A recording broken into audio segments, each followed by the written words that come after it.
तो इसी खबर पर हमारे संवाददाता पवन शिवर जुड़ चुके हैं। आपको बता दें कि इनेलो ने अपने 6 उम्मीदवारों के नाम घोषित कर दिए हैं। पवन, क्या कुछ जानकारी आ रही है? इनेलो ने अपने 6 के 6 प्रत्याशियों के नाम घोषित कर दिया, हालांकि 4 अभी भी बाकी हैं जो कि ओपी शर्मा की हाजिरी में बाद में बताए जाएंगे। बिल्कुल, देखिए, इंडियन नेशनल लोकदल ने 6 उम्मीदवार जो है वो मैदान में उतार दिए हैं। 6 चेहरे जो हैं वो अभय सिंह चौटाला और अशोक अरोड़ा, जो पार्टी के प्रदेश के अध्यक्ष हैं, उन्होंने जो है वो मीडिया के सामने रखे हैं और ये जानकारी दी है कि फिलहाल की जो 4 सीटें और हैं उनके ऊपर ओम प्रकाश चौटाला से चर्चा के बाद जो है वो पार्टी फैसला करेगी। लेकिन 6 उम्मीदवार जो है वो चुनाव मैदान में लोकसभा के लिए इंडियन नेशनल लोकदल ने उतारे हैं और सिरसा लोकसभा सीट से चरणजीत सिंह रोड़ी, जो पहले से ही सांसद हैं, उनको एक बार फिर पार्टी ने मौका दिया है और उन्हीं को उम्मीदवार बनाया है। और इस वक्त चरणजीत सिंह रोड़ी हमारे साथ हैं। रोड़ी साहब, सबसे पहले आपको शुभकामनाएं कि एक बार फिर आपको पार्टी ने मौका दिया है। क्या रणनीति रहेगी और किस तरीके से लोगों के बीच में दोबारा जाएंगे? सब तो पहले मैं धन्यवाद करांगा पार्टी सुप्रीमो परम आदमी चौधरी ओम प्रकाश चौटाला जी का।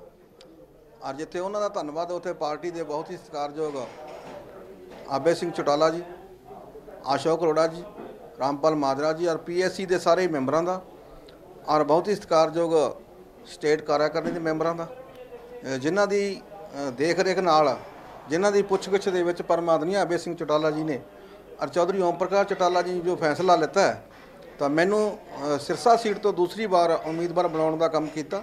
सो मैं धन्यवाद करदा अपने वालों, अपने परिवार वालों, इंडियन नेशनल लोकदल परिवार वालों, जिन्होंने कि बहुत बड़ी आस्था मेरे ते दूसरी बार फिर जिताने का काम किया।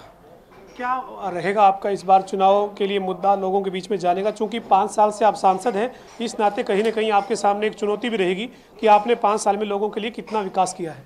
देखिए, मुद्दा तो उन्होंने लोगों वास्ते होंदा जो जनता 'च नहीं जाते। मैं 5 साल जनता के विच गया, 5 साल मेरे जिहड़े जनता के नाल मेरा संपर्क रहा, मेरा उन्हों का मेरे उत्ते कोई मुद्दा नहीं है, क्योंकि मैं उन्होंने सेवा की है। मुद्दा तो उस गल का होंदा जे अगर कोई इलाके 'च ना जाए, लेकिन मैं तो उन्होंने नाल 5 साल कंधे ना कंधा ला के उन्होंने बिताए ने और वधिया रिस्पॉन्स मिलूगा। सर, एक आपने और आरोप जो है वो यहाँ पे अभय चौटाला ने लगाया कि आपको 10 करोड़ रुपए देने की पेशकश की गई। वो क्या मामला था और आपको कब पता लगा कि ये आपके पास भी इसी मकसद से कोई लोग आए थे? ये तो ये मेरे को नहीं पता कि कौन लोग थे, वो कौन नहीं लोग थे। वो तो फरवरी महीने में जब सेशन चल रहा था, सेशन के समय में वो वहाँ आए और आके मेरे से उन्होंने कहा कि हमने एक एजेंसी है जो एजेंसी आपके इलाके में खोलनी है और उस एजेंसी के बहुत बड़े बड़े प्रोजेक्ट खोलने ने, जिन्हों के नाल इलाके में बहुत बड़ी सहूलत होगी, साड़ी मदद करो। फिर मैं उन्होंने कहा सी कि तुसी मेरे इलाके आओ, जमीन दवानी है, मैं जमीन दवाऊँगा। और जो DC का प्रशासन की गल है, या कोई DC SP साहब के प्रशासन की गल है, या कोई उत्थे कोई देख रेख की गल होगी, मैं अपने आप कराँगा, सोनू किसी दिक्कत नहीं आऊगी। तो लेकिन फिर उन्होंने यही कोई गल कही कि कंपनी वालों ऑफर है कि तुहाडे चुनाव से कितना भी खर्च होगा, करोड़ तो लैके 10 करोड़ रुपये तक असीं वो तुहाडा खर्च करांगे। लेकिन जो मैं उन्होंने इनकार कर दिता कि मैं पैसा नहीं लूँगा, ना तो मेरे चुनाव के उत्ते कदे खर्च होएगा। इंडियन नेशनल लोकदल पार्टी अपने जुम्मे तो लेके, अपना जुम्मा लेके वो पार्टी खर्च करती है, और वर्कर है जो वो अपने आप पैसा खर्च करता। जी, तो आपको जो है वो बाद में मालूम हुआ जब वो आपने वीडियो टेप जो है वो TV पे चलती हुई देखी? मेरे को तो आप पता चला है कि जब ये 3 सांसदों वाला चक्कर आया तो मेरे को तो आप पता लगा कि लोग कौन थे, कब आए थे। तो फिर मेरे माइंड में आता है कि वो काफ़ी लंबे समय पहले आए थे और मेरे से पैसों की ऑफर करी थी। वही लोग हैं जो मेरे पहले आए थे।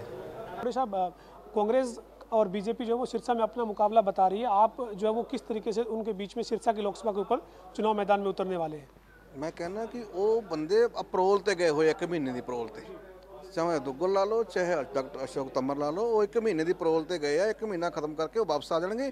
उत्थे तो वो बंदा ही कामयाब है जो स्थानीय बंदा, जो लोगों 'च रहने वाला बंदा, वो बंदे ने कामयाब होना, क्योंकि जनता जानती है कि ये सब परोल ते आए हुए ने। 1 महीने बाद छुट्टी हो जूगी, चले जाएंगे। केड़ा मुकाबला की इन्हों का? कोई मुकाबला नहीं इन्होंने। धन्यवाद अशोक अरोड़ा जी और चरणजीत सिंह रोड़ी जो हमारे साथ थे, जिन्होंने अशोक अरोड़ा ने ये कहा है कि 4 जो सीटें उनके ऊपर जल्द उम्मीदवार जो हैं वो उतारे जाएंगे। साथ ही चरणजीत सिंह रोड़ी जो हैं उन्होंने ये कहा है कि सिरसा की जो लोकसभा सीट है वहाँ पर जो दोनों उम्मीदवार हैं बीजेपी और कांग्रेस से, वो पैरोल पर गए हुए हैं, यानी वो वहाँ पर सिर्फ जो है वो 1 महीने के लिए प्रचार और चुनाव के लिए गए हैं, जबकि स्थानीय उम्मीदवार के तौर पर चरणजीत सिंह रोड़ी खुद को वहाँ का मानते हैं। और अशोक अरोड़ा ने भी ये कहा है कि जिन मुद्दों के ऊपर चौधरी देवीलाल ने राजनीति की है उसी मुद्दों पर इंडियन नेशनल लोकदल जो है वो काम करी है। और साथ ही अरोड़ा ने जो JJP का और आम आदमी पार्टी का गठबंधन है उसको बेमेल बताया और साथ ही बीजेपी और अकाली दल के गठबंधन के ऊपर भी निशाना साधा है।